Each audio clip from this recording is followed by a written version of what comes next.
Let me bring some humor in it here today. So you remember he was you had a stomach ache in one of the trips. I heard Right. that. Do you recall that? Yes. So- yes, very much. So it happened again in 1999 summer.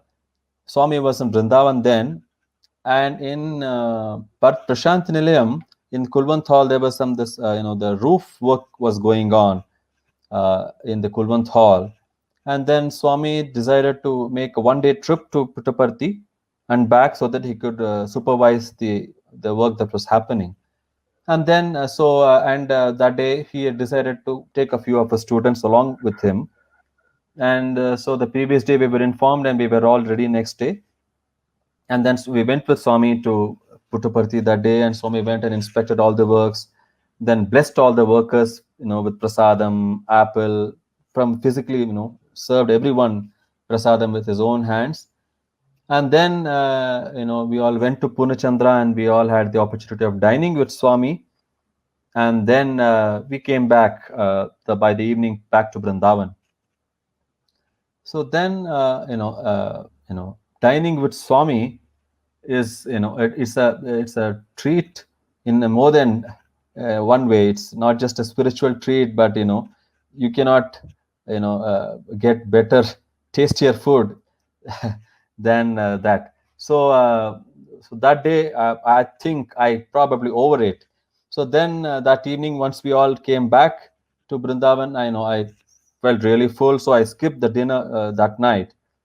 And then the next day for breakfast, when I was about to go for breakfast, I realized that still I was feeling very, very heavy and satiated. So then I decided, okay, actually I did overeat the previous day.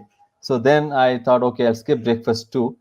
And then I went to college and then came back for lunch to hostel. And still I realized that I felt so full that as if I've just had a very heavy meal. And that's when I realized that something's gone wrong, because I can't feel so heavy and full even after 24 hours of after having the previous day's lunch. So then I decided that I should It pray to was it Swami. was more of a contentment than the food. Right. Right.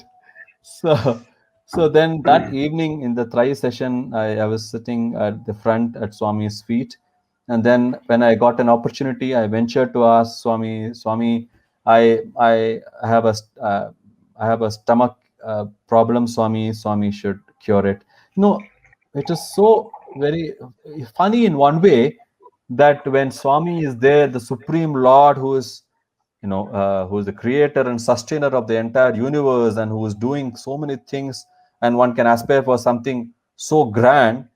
But then we as children of Swami, we take the privilege of running to Swami for small in every small little thing. So then I asked Swami, pray to Swami, I have a stomach problem, Swami. So then Swami looked at me and asked, Enti pregnant? Swami asked. So Are you then, are you pregnant? yeah. So then everybody burst out laughing. Then Swami also laughed, and then Swami waved his hand and created vibhuti and gave it to me, and then gave me some water to drink, and then the Trai session went on. Swami asked a few elders to speak, students to speak, and the next hour and a half just went on. We were all totally immersed in being in Swami's presence, enjoying darshan, sparshan, sambhashan, and good satsang. And at the end of it, Swami then got up and indicated for Aarti. And then he looked at me and asked, Emra, ela undi ippudu? How is it now? How are you feeling? And that's when I realized that kind of heaviness in my heart, in my tummy, as if there was a rock in my tummy, had just disappeared even without my knowledge. And I was like so joyous that, so Swami, that problem is gone. I'm feeling perfectly normal now. Swami, delivery ainda. Oh, so you've delivered the baby now. Swami joked again. And everybody had a good laugh at my cost. And then Swami took Aarti and went inside. So So are you pregnant and you got delivery? delivery. That's nice. So That's sweet. this is, I Swami think Kode makes us Kode was a really lovely time for all of you who went with Bhagwan true, and true. boating. He would send you all for boating and all that, right? He Right.